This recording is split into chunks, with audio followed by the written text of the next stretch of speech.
The vacuum of space held its breath around the massive derelict vessel. Starlight glinted off twisted metal plates, revealing the skeletal remains of what was once a formidable warship.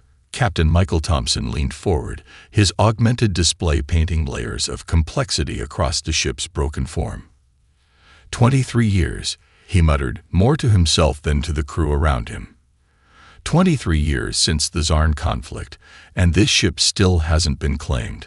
Elena Rodriguez stood beside him, her cybernetic eye scanning the vessel with a precision that human optics could never match. Each movement of her artificial eye created microscopic data streams, analyzing every fracture, every molecular inconsistency in the ship's massive hull. Where most saw a wreck, she saw a puzzle waiting to be solved. The Galactic Salvage Corporation had a reputation for taking impossible jobs, but this assignment pushed even their considerable boundaries. Most species would have transformed the vessel into raw material decades ago. The Chlorian engineering teams had declared it beyond restoration.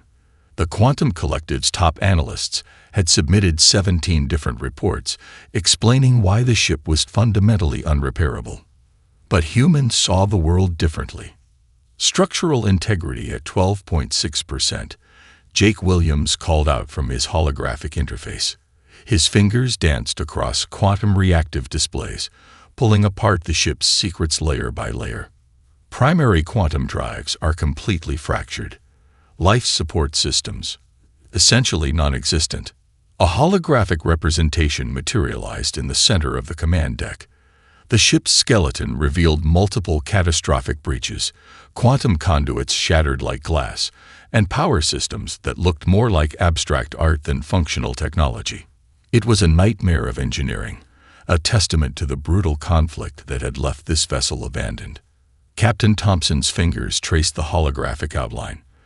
The Zarn didn't just damage this ship, he said quietly. They executed a systematic destruction designed to prevent anyone from ever using its technology again. Elena's augmented eye flickered, processing terabytes of data in microseconds. Not entirely true, she responded. There are deliberate protection protocols embedded in the core systems. This wasn't random destruction. This was a calculated strategy of technological preservation. The difference was subtle but crucial.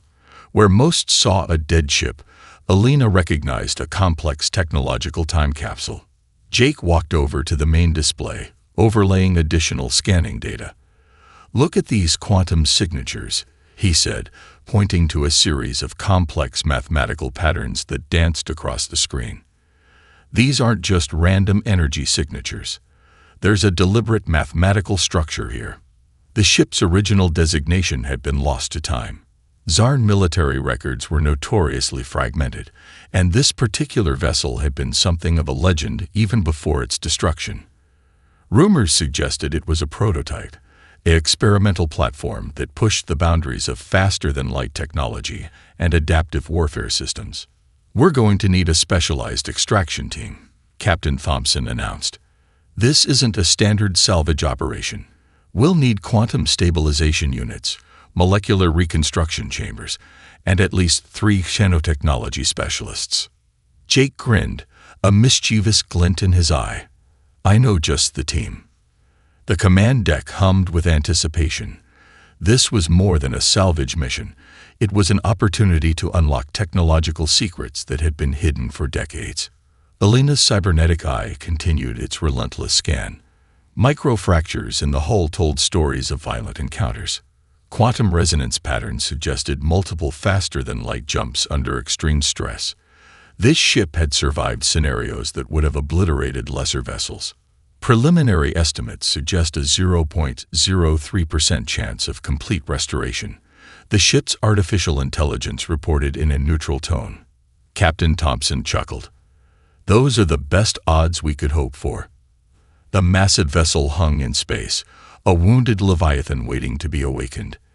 Decades of abandonment, layers of technological trauma, and the complexity of alien engineering stood between the salvage team and their goal.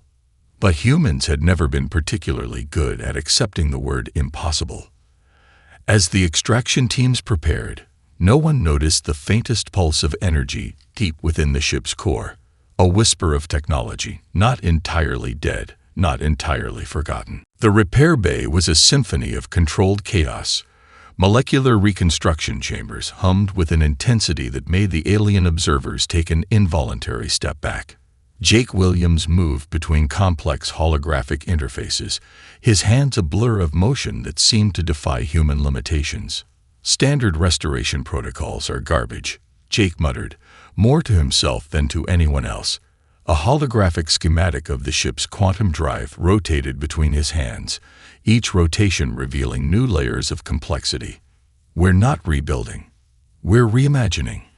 Helena Rodriguez watched from a secondary console, her cybernetic eye tracking every micro-movement. The ship's original systems were a labyrinth of alien technology so complex that most species would have given up within minutes, but humans saw complexity as a challenge, not a barrier. Nanofabrication units are at 78% optimal configuration, called out Sarah Miller, the team's materials specialist. Her hands moved across a quantum reactive display, manipulating molecular structures with a precision that bordered on the miraculous. Streams of microscopic repair drones began their intricate dance, weaving new structural components from base molecular matter.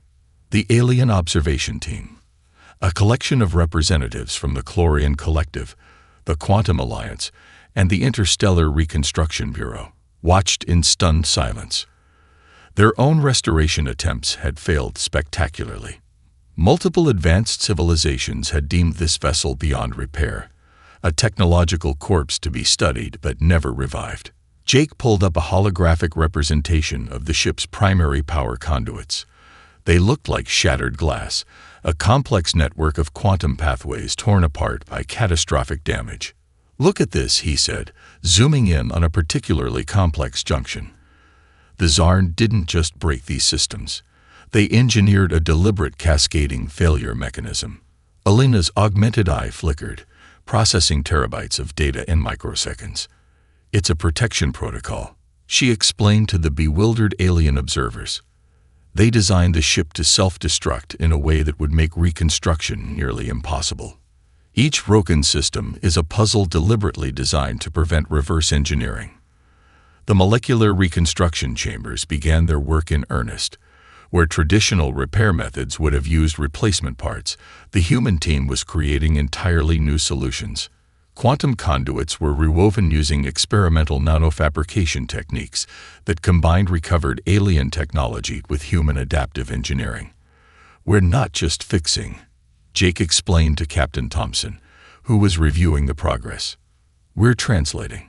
This ship's technology is a language, and we're learning to speak it from scratch." Sarah Miller brought up a series of molecular stability readings. "Quantum resonance is stabilizing," she reported. "We're seeing coherence in systems that should be fundamentally incompatible." Her fingers danced across the interface, showing how human ingenuity was bridging technological gaps that other species considered insurmountable. The alien observers began to whisper among themselves. Their universal translators struggled to capture the mixture of awe and disbelief in their conversations. Decades of scientific consensus were being dismantled in real time. The primary quantum drive is 32% reconstructed, an AI system reported. Structural integrity increasing at an unexpected rate of 0.7% per hour. Captain Thompson allowed himself a small smile. Those were better odds than anyone had expected. Jake was in his element. Each broken system was a challenge, each destroyed component an opportunity to prove what humans could accomplish. The repair team worked in a kind of technological ballet, their movements precise, their understanding intuitive. "We're not just restoring technology," Jake said, loud enough for the alien observers to hear. "We're writing a new story." Molecular repair drones continued their intricate work. They moved through the ship's massive frame, rebuilding, reimagining, transforming what was once considered impossible. Quantum pathways were rewoven. Structural damage was healed. Systems that had been dead for decades began to show the faintest whispers of potential. Alina's cybernetic eye caught something most would have missed: a micro-pattern in the quantum resonance that suggested something more than simple restoration was happening. The ship wasn't just being fixed, it was evolving.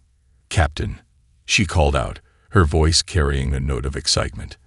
"I think we're doing more than just repairing this vessel. We're creating something entirely new." The repair bay continued its symphony of reconstruction. Alien technology merged with human creativity. Broken systems found new life. And deep within the ship's core, something began to stir, a potential that no one had yet fully understood. The data core extraction was unlike anything the research team had ever attempted. Mark Rodriguez moved with calculated precision, his hands hovering over quantum-encrypted storage systems that had resisted every known decryption method for decades. The alien technology was a labyrinth of protection protocols, each layer more complex than the last. "This isn't just encryption," Mark muttered, connecting a series of specialized neural interfaces. "This is a deliberate maze designed to prevent any unauthorized access." Elena Rodriguez stood nearby, her cybernetic eye providing additional scanning capabilities that pushed the boundaries of conventional technological analysis. The ship's history was encoded in layers of quantum-encrypted data, a digital tomb of secrets waiting to be unsealed. Captain Michael Thompson watched from a secondary console, his experienced eyes tracking every minute detail of the extraction process. The Galactic Salvage Corporation had seen its share of mysterious discoveries, but this vessel was different. Something about its design, its hidden layers of technology, suggested a story far more complex than a simple military vessel. "First layer breached," Mark announced, his voice carrying a mixture of excitement and caution. Holographic displays erupted with complex data streams, mathematical patterns that seemed to dance and shift like living entities. These aren't just records. They're a complete technological ecosystem. The initial data burst revealed fragments of a story that sent chills through the entire research team. This was not just a warship. It was a mobile genocide platform, designed to systematically eliminate entire civilizations with a level of technological precision that bordered on the horrific. Detailed records showed multiple planetary extinctions, entire ecosystems wiped from existence with clinical efficiency. The Zarn hadn't just been conducting warfare, they had been performing systematic cultural erasure on a galactic scale. "My God," Elena whispered, her augmented eye processing the horrific data. They didn't just want to defeat their enemies. They wanted to ensure nothing of them would ever exist again. Mark pulled up a series of holographic projections. Star systems appeared and then vanished, each deletion represented by a cascading wave of technological termination.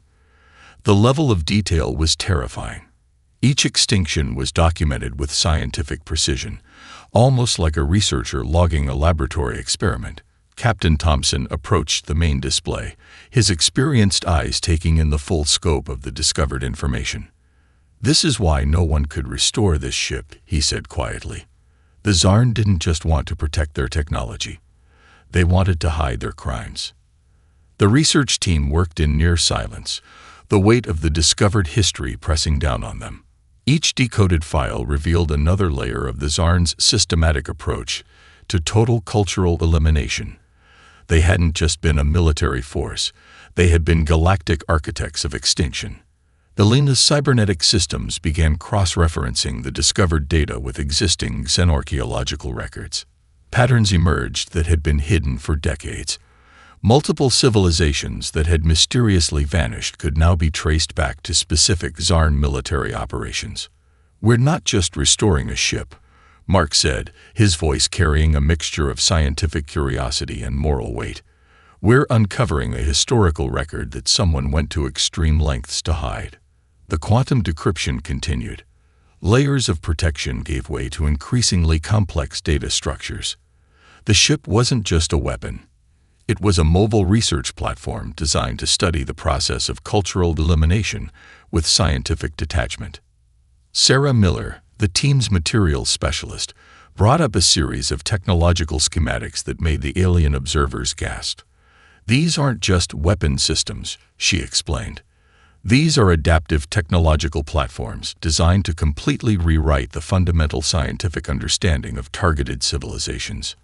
Captain Thompson understood the implications immediately. This wasn't just about physical destruction. The Zarn had been attempting to eliminate not just populations, but the very technological and cultural knowledge of entire species. "We have a responsibility," he said quietly, looking at his team. "To understand. To ensure this never happens again." The data core continued to reveal its secrets. Each decoded file was a testament to a level of technological warfare that pushed the boundaries of what most species considered possible. The ship was more than a vessel.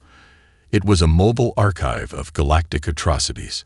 Alina's cybernetic eye caught something deeper. Buried beneath layers of encrypted data, there was something else. A thread of technological potential that suggested the ship was more than just an instrument of destruction. "There's something else here," she said, her voice carrying a note of hope. "Something they tried to hide. Not just a record of destruction, but a potential for something more." As the final layers of encryption began to crumble, the research team realized they were on the edge of a discovery that would change everything they understood about technological warfare, cultural preservation, and the true nature of galactic conflict. The quantum laboratory hummed with an electric intensity that made the air itself feel charged with possibility. Mark Rodriguez stood at the center of a holographic maelstrom, his hands moving with a precision that seemed to defy human limitations. The ship's quantum drive, once a shattered remnant of alien technology, was slowly revealing its deepest secrets. "This isn't just a propulsion system," Mark muttered, more to himself than to the team surrounding him. "This is a complete technological ecosystem." Alina Rodriguez watched from a secondary console, her cybernetic eye tracking every microscopic interaction. The quantum drive was unlike anything in human or alien technological archives. Where most propulsion systems were linear and predictable, this was a living, adaptive network of quantum potential. Captain Michael Thompson approached the main display, his experienced eyes taking in the complex holographic representations. Years of salvage operations had taught him to recognize something special, and this was beyond special. This was revolutionary. Sarah Miller, the team's materials specialist, brought up a series of molecular stability readings that made the alien observers lean forward in disbelief. "The quantum entanglement protocols are unlike anything in our current scientific understanding," she explained. "It's not just a drive. It's a computational matrix that can potentially predict and manipulate quantum states." The breakthrough came gradually, like a sunrise revealing a landscape that had been hidden in darkness. Each layer of the quantum drive's technology was a puzzle that required simultaneous scientific, mathematical, and almost philosophical understanding. Mark's fingers danced across quantum reactive interfaces. Holographic representations of complex mathematical models erupted around him, showing interactions that seemed to break fundamental laws of physics. "Look at this," he called out, zooming into a particular quantum junction. "The drive doesn't just move through space, it negotiates with space itself." The alien observation team, representatives from the most advanced technological civilizations in the galaxy, watched in stunned silence. Their universal translators struggled to capture the mixture of scientific terminology and sheer wonder in the human team's communications. "Quantum resonance is showing adaptive capabilities," the ship's artificial intelligence reported. "Current models suggest a 372% improvement over existing faster-than-light propulsion technologies." Alina's cybernetic eye caught something most would have missed, a micro-pattern in the quantum interactions that suggested something more than simple technological advancement was happening. The drive wasn't just a method of transportation. It was a complex living system that could potentially learn and adapt. "Captain," she called out, "I think we're looking at more than just a technological breakthrough. This is a fundamental reimagining of how we understand space travel." The quantum laboratory continued its symphony of discovery. Mathematical models that had been considered theoretical became tangible. Quantum pathways that should have been impossible began to take shape under human hands. Mark pulled up a series of comparative analyses. Existing faster-than-light technologies looked primitive by comparison. The Zarn hadn't just developed a method of space travel. They had created a technological platform that could potentially reshape the fundamental understanding of spatial movement. The implications are staggering. Sarah Miller explained to the alien observers, "This isn't just about moving from one point to another. This is about fundamentally understanding and potentially manipulating the fabric of space-time." Captain Thompson understood the deeper implications immediately. This wasn't just a technological discovery. This was a potential turning point for human space exploration. The quantum drive continued to reveal its secrets. Complex computational matrices showed potential applications that went far beyond simple transportation. Medical research, planetary engineering, quantum communication. The possibilities seemed endless. "We're not just restoring technology," Mark said, his voice carrying a mixture of scientific excitement and profound respect. "We're unlocking a new understanding of the universe." Elena's augmented systems began cross-referencing the discovered quantum protocols with existing scientific research. Patterns emerged that had been hidden for decades. Multiple scientific limitations could potentially be overcome with this technology.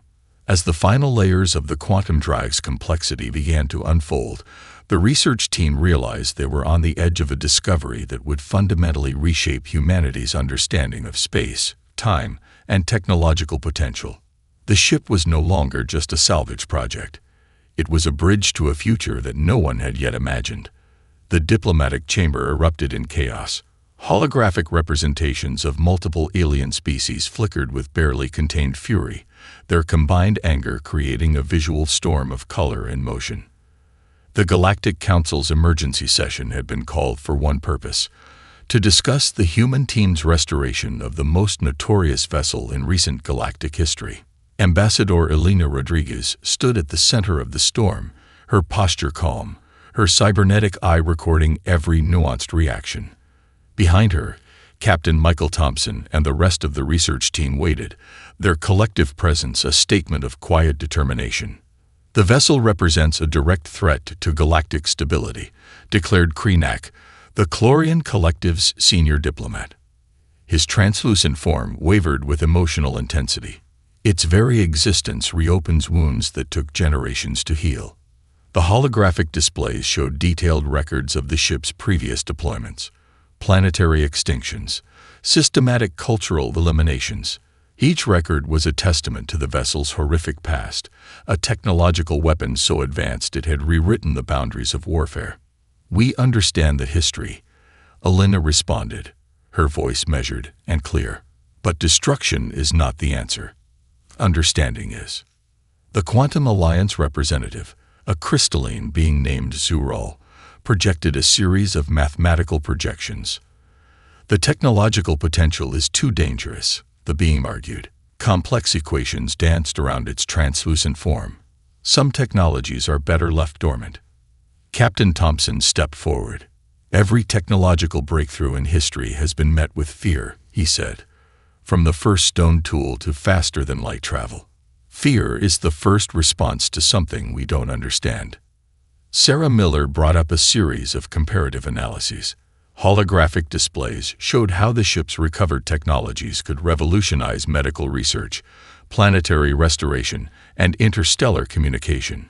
Each projection was a window into a potential future of hope rather than destruction.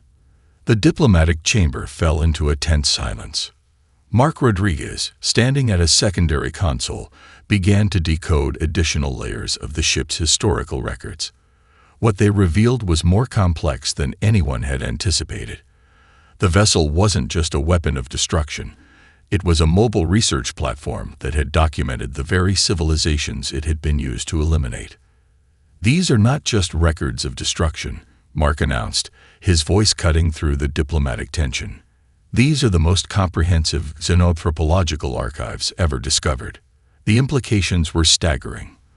The very ship that had been an instrument of genocide now held the most complete records of the civilizations it had destroyed. Cultural memories that would have been lost forever were preserved in its quantum memory banks. Ambassador Krenak's holographic form flickered with a mixture of anger and something else, a hint of scientific curiosity that he tried to suppress.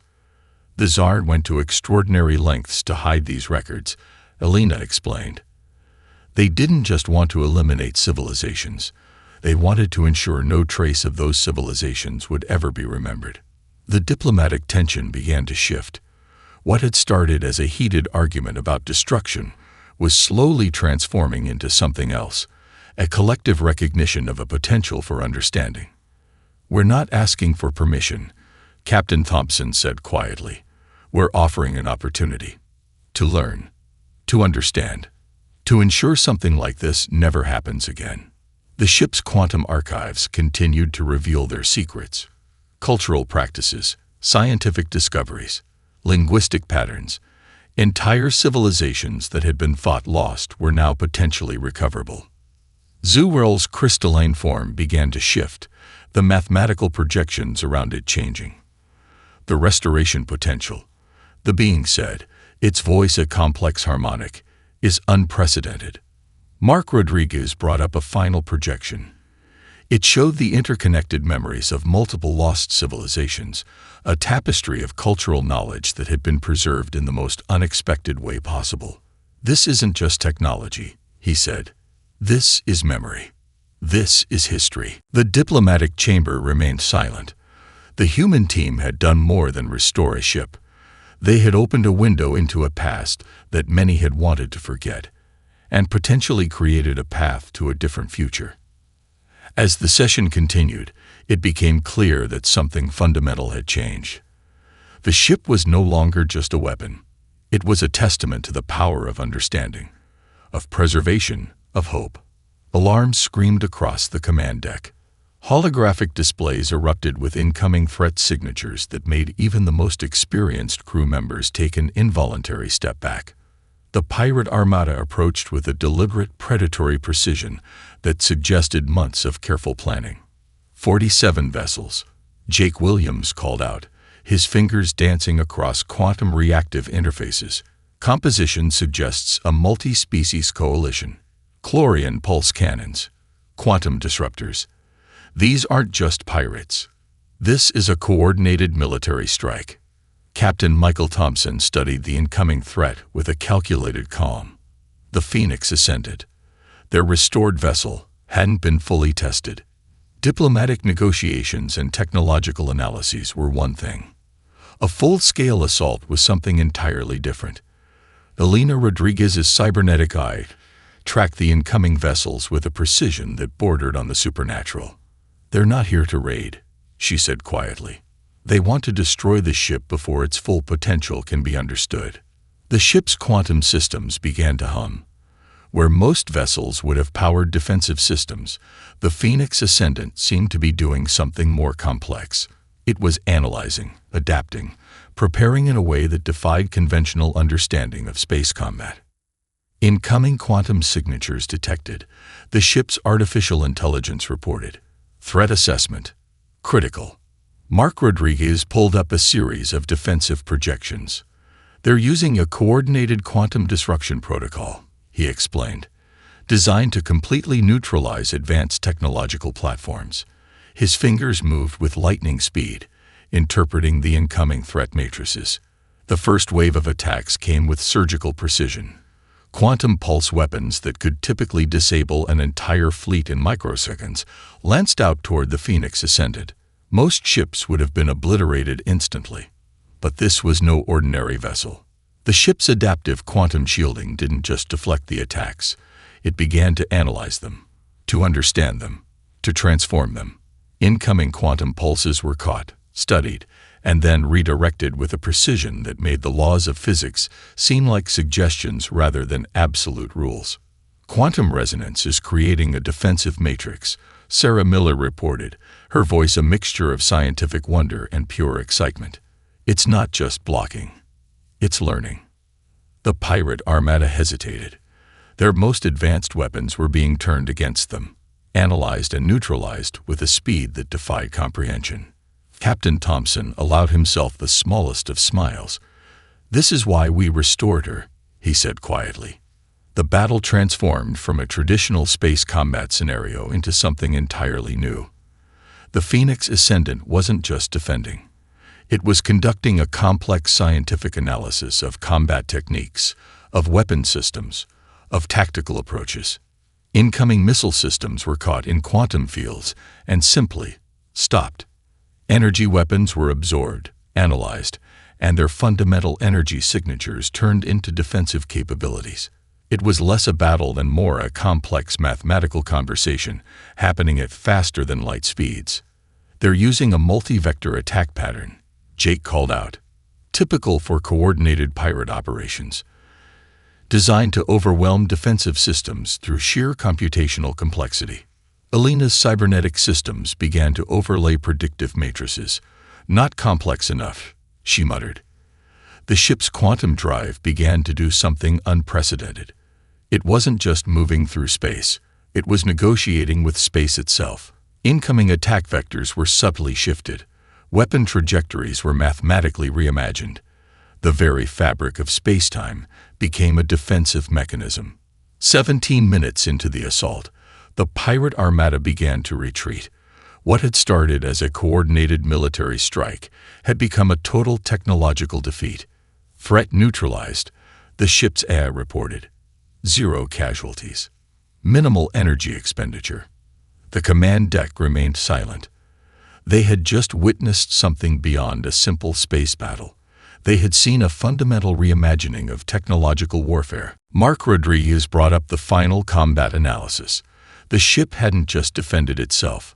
It had conducted a comprehensive scientific study of the attack, creating defensive protocols that would revolutionize space combat technologies. "We didn't just restore a ship," Captain Thompson said, looking at his team. "We created something new." The Phoenix Ascendant hummed softly, its quantum systems still processing the complex mathematical conversation of combat. It was more than a vessel now. It was a living testament to human potential, to the power of understanding, of transformation. The galaxy would never be the same. The Galactic broadcast network erupted with footage of the unprecedented battle. 17 minutes that would rewrite everything known about space combat, technological adaptation, and the potential of restored technology. Ambassador Alina Rodriguez stood before the Galactic Council, her cybernetic eye projecting holographic records of the Phoenix Ascendant's performance. The chamber was packed. Representatives from over 200 sentient species leaned forward, their collective attention focused on the human team. "This isn't about military superiority," Alina explained, her voice calm and measured. "This is about technological understanding, about transformation." Captain Michael Thompson watched from a secondary platform, accompanied by Mark Rodriguez and Jake Williams. Their restored vessel had become more than a ship. It was a diplomatic statement, a technological marvel that challenged every existing concept of space exploration and defense. The records told a story that defied conventional understanding. A coordinated pirate armada, comprising some of the most advanced combat vessels in known space, had been completely neutralized without a single casualty. Not through overwhelming force, but through an adaptive technological approach that seemed to rewrite the fundamental laws of physics. Mark Rodriguez brought up a series of complex mathematical projections. "Look at the quantum interaction matrices," he explained to the stunned representatives. "The ship doesn't just defend. It learns. It adapts. Each incoming weapon system becomes part of its defensive capabilities." Zural, the crystalline representative of the Quantum Alliance, projected a series of comparative analyses. Holographic displays showed how the Phoenix Ascendant's defensive systems were fundamentally different from anything in existing technological archives. 17 minutes, Zural's harmonic voice resonated through the chamber. 17 minutes to completely neutralize a multi-species combat force that has terrorized galactic trade routes for decades. The diplomatic implications were staggering. The pirate armada hadn't just been defeated. They had been comprehensively studied, analyzed, and their own technological approaches turned against them with a surgical precision that bordered on the miraculous. Jake Williams brought up additional records. The ship had not just defended itself. It had conducted a comprehensive scientific analysis of combat techniques, weapon systems, and tactical approaches. Each incoming attack became a learning opportunity, a chance to understand and adapt. "We're looking at a fundamental shift in technological understanding," Jake explained. "This isn't just about space combat. This is about how we approach technological challenges." The Chlorian Collective's senior diplomat, Krenak, who had previously been the most vocal opponent of the ship's restoration, now stood in stunned silence. The holographic records told a story that challenged everything he understood about technological potential. Sarah Miller presented a series of humanitarian implications. The ship's adaptive technologies could revolutionize planetary defense, emergency response, and scientific exploration. Weapon systems that had been designed for destruction could be transformed into tools of preservation and understanding. "We didn't restore a weapon," Captain Thompson said, stepping forward. "We restored a potential, a possibility." The Galactic broadcast networks continued to replay the battle.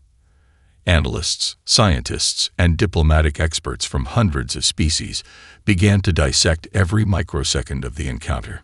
What had seemed like a simple defensive action was revealed to be a complex technological dialogue happening at faster than light speeds. Alina's cybernetic systems continued to project additional layers of analysis. The ship's quantum drive had done more than defend. It had conducted a comprehensive study of space-time interactions, of combat dynamics, of technological potential. Representatives from species that had been victims of the original Zarn conflicts began to see something different. This wasn't just a restored weapon. This was a potential path to understanding, to healing ancient wounds. "The vessel represents more than technological potential," Ambassador Rodriguez explained. "It represents a fundamental approach to problem solving, to transformation." The Galactic Council remained silent. The implications were too vast, too complex to be immediately understood. A single restored ship had challenged everything they thought they knew about technology, about warfare, about potential. As the session continued, it became clear that something fundamental had changed. The Phoenix Ascendant was more than a ship. It was a statement, a possibility, a bridge to a future that no one had yet imagined. The galaxy would never be the same. The observation deck of the Phoenix Ascendant offered a view that defied conventional understanding. Stars stretched and contracted in quantum patterns that no previous generation of scientists could have comprehended. Captain Michael Thompson stood at the central viewing platform, watching the universe reveal itself in ways no one had imagined possible. Alina Rodriguez approached, her cybernetic eye scanning the cosmic landscape with a precision that blended human intuition with technological marvel. "We're not just traveling," she said quietly. "We're conversing with space itself." Mark Rodriguez worked at a nearby console, his fingers dancing across quantum reactive interfaces that seemed to breathe with living potential. The ship was more than a vessel now. It was a living archive, a scientific platform, a diplomatic bridge between civilizations. "The last of the recovered cultural databases are being processed," Mark called out. Holographic displays erupted with fragments of lost civilizations, languages that had been thought extinct, scientific discoveries that had been erased, cultural practices that had survived only in the most fragmented of records.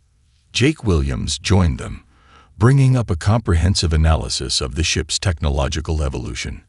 "We've reverse-engineered less than 0.03% of its total capabilities," he explained, a mixture of excitement and humility in his voice.